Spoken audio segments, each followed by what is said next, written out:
5 estudos bíblicos, né, sobre finanças, e cada um eu vou estar citando um versículo para vocês, tá certo? Eu fiz esse estudo, gente, foi um estudo que eu mesma fiz, né, diretamente com a palavra, né, todo aquilo que falava sobre finanças. Então, eu vou estar passando na verdade, eu fiz, são 11, mas nesse vídeo eu vou estar citando apenas 5, e no outro vídeo eu vou estar citando 6, tá certo? Para vocês verem, né, como a gente prosperar financeiramente, né, segundo a palavra, pela palavra. Para quem é cristão, você vai entender como, né, crescer financeiramente segundo a palavra, né, direcionado pela palavra, né, à luz da Bíblia, que nós sabemos que é o melhor caminho de prosperar financeiramente, né, segundo a palavra. Porque a prosperidade, ela não é só financeira, né, como eu já falei em algum dos meus vídeos aqui, mas esse vídeo é sobre a prosperidade financeira à luz da Bíblia. E vamos lá, sem mais delongas, né, só para falar aqui no início para vocês. O primeiro o título para isso, Devagar se vai longe. A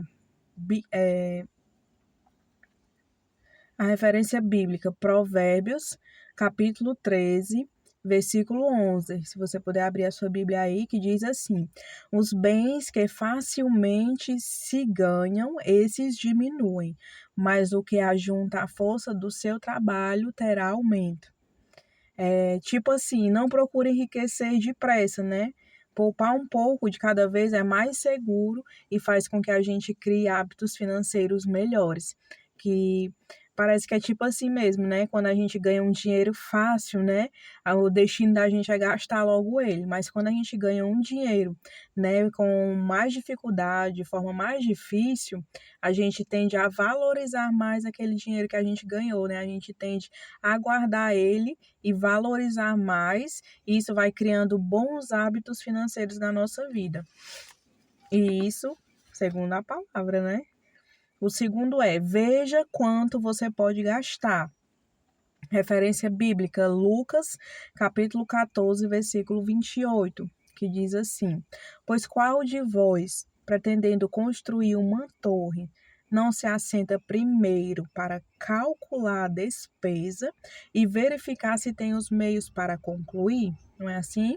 Antes de gastar o seu dinheiro, né, antes de nós gastarmos nosso dinheiro, nós devemos estabelecer prioridades e ver o quanto que a gente pode gastar. E pedir, né, sabedoria a Deus para estabelecer as prioridades certas. Será que isso aqui que eu quero gastar, né? Será que isso aqui que eu quero comprar é uma prioridade para a minha vida? Ou como na passagem bíblica, né? Se eu vou construir algo, será que eu não devo primeiro parar para calcular, para ver o quanto eu vou gastar naquela obra que eu vou fazer, ou eu vou fazer a obra adoidada? Sem ter nenhum real no bolso, isso não é de Deus, viu, gente? Eu já fiz muito isso, de planejar algo adoidado, sem direção de Deus, sem planejar, e depois eu me dava mal lá na frente. Tanto é que eu me endividei muito em relação a isso, em fazer as coisas sem cálculos, sem planejamento. E aconteceu isso comigo, de me endividar por conta disso, de gastar com as coisas desnecessárias. Porque tem coisas que realmente a gente precisa gastar, é uma precisão, é uma necessidade. E tem coisas que a gente não necessita, não precisa gastar e a gente acaba gastando. E é esse o nosso erro. Então, o segundo ponto veja quanto você pode gastar. Terceiro, não se apresse. Passagem bíblica, Provérbios, capítulo 14, versículo 15. O inexperiente dá crédito a toda palavra, mas o prudente atenta para os seus passos. Procure se informar antes de investir. Tenha cuidado e não aceite uma proposta sem entender bem os riscos. Outra coisa que a gente erra muito é a gente não procurar, né, algo que a gente acha que é um investimento e nós não procurarmos ter prudência naquele investimento. Será que o que eu estou fazendo é certo? Será que vai dar certo? Será que realmente já teve pessoas que conseguiram, que deu certo fazer isso?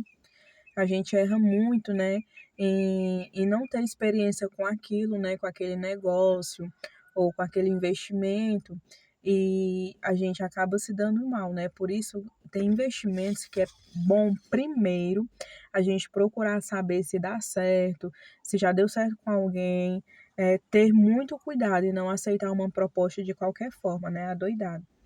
Então, o terceiro é não se apresse. 4, esse aqui é muito importante, gente, muito importante mesmo. Cuidado com empréstimos. Referência bíblica, Provérbios, capítulo 22, versículo 7. O rico, ele domina sobre o pobre. Quem toma emprestado é escravo de quem empresta. Isso aqui é muito forte, viu, gente? Apenas faça empréstimos que você consegue pagar depois. Sempre que possível, evite fazer empréstimos. Gente, isso aqui é muito sério. Eu trabalhei um tempo em empréstimos. Foi um negócio que eu entrei, que eu gostei, que dá realmente para a gente ganhar dinheiro. Mas doía dentro de mim alguns empréstimos que eu fazia, que eu sabia que a pessoa ia gastar todinho com besteira. A pessoa dizia pra gente que ia investir em algo, mas a gente sabia que não era. E tinha pessoas que pegavam o empréstimo para pagar conta, que é uma coisa que também é sem futuro. Você pegar um empréstimo para pagar a conta, e aí tu paga as contas.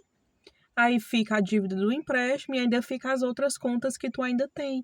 Porque às vezes é para pagar, tipo, a pessoa tem uma coisa parcelada em 10 vezes e aquele mês ela não conseguiu pagar. Então ela fez o empréstimo para pagar aquela conta que está parcelada e ela ainda tem os outros meses para pagar e ainda tem mais, somou mais uma dívida que é a dívida do empréstimo. Gente, e isso é burrice mesmo. É burrice da parte da gente fazer isso. E eu fui pedindo a Deus para me ajudar a sair, né, daquele trabalho que eu trabalhava. Porque quando é consignado, pelo menos já vem descontado no seu salário, né? Você não vai se matar para pagar. E nisso eu fui orando ao Senhor e até que eu consegui me sair. Hoje estou com outra renda, né? Não trabalho para mim, porque já teve época de eu trabalhar realmente para mim, em empréstimos. Hoje em dia não trabalho, depois eu acabei trabalhando para outra pessoa e hoje em dia eu não trabalho mais nessa área, né? Graças a Deus. E não é fácil, gente, mas é algo que, como a Bíblia mesmo aqui diz, quem toma emprestado é escravo de quem empresta. Então, tem muita gente escravo aí de banco por conta de tomar emprestado, que acaba fazendo uma bola de neve, não consegue quitar as contas e acaba se endividando mais ainda, né? Tanto com as contas que já tem, como as contas de empréstimo, e devendo o banco e devendo a Deus e o mundo. Isso também já aconteceu comigo, de fazer empréstimos e não conseguir pagar. E, então, é a última coisa no mundo mesmo que a gente deve recorrer é a empréstimo, principalmente a agiota, viu, gente? Que aí o negócio é mais embaixo. E a quinta e última nesse vídeo é: seja generoso. Referência bíblica, Provérbios 11, 24. Há quem dê generosamente e vê aumentar suas riquezas. Outros retêm o que deveriam dar e caem na pobreza. Investir em pessoas. A generosidade, ela dá lucro de amor e gratidão. Sem generosidade, você poderá ter muito dinheiro, mas será pobre nas coisas mais importantes da sua vida. Então, um dos pontos, biblicamente, esse último ponto também é muito importante, nós sermos generosos. Você pode se perguntar, né? Eu quero ser próspero financeiramente. Mas qual o intuito realmente da gente ser próspero financeiramente?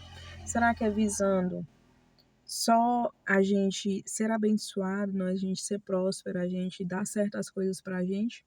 Ou a gente pretende ser generoso com as outras pessoas que não têm condições? Ou se com o pouco que a gente já tem, a gente já é generoso com as pessoas? Porque sem generosidade, como eu falei, né, você pode ter muito dinheiro, mas você será pobre nas coisas mais importantes da vida. E a generosidade, ela gera generosidade, né? Ela gera amor, gratidão, gera lealdade. E por muitas vezes até a gente é generoso com as pessoas e às vezes a gente espera que pessoas sejam generosas com a gente, e não são. Mas é assim, mas biblicamente é o correto, né? Então, se a gente quer ser próspero financeiramente, segundo a palavra, segundo a Bíblia, essas são as formas que a gente deve agir, né? A gente deve fazer. E aqui eu citei 5 formas bíblicas, né? 5 formas, né, de nós sermos, 5 tópicos, né, 5 pontos, e todos com passagens bíblicas, né, para você comprovar dentro da Bíblia, que não é que eu tô falando, não é loucura, não é doidice, é segundo a palavra. Formas da gente ser prósperos financeiramente. E no próximo vídeo a gente vai estar falando mais 6 pontos, mais 6 mensagens bíblicas com esse mesmo tema, né? Como ser próspero financeiramente. E é isso, gente. Se esse vídeo tocou você, que você possa curtir, comentar, e compartilhar com alguém que você acha que precisa aprender sobre isso, como ser próspero financeiramente segundo a palavra. E é isso, gente. Que Deus abençoe vocês. Beijo. Até o próximo vídeo do canal, se Deus quiser.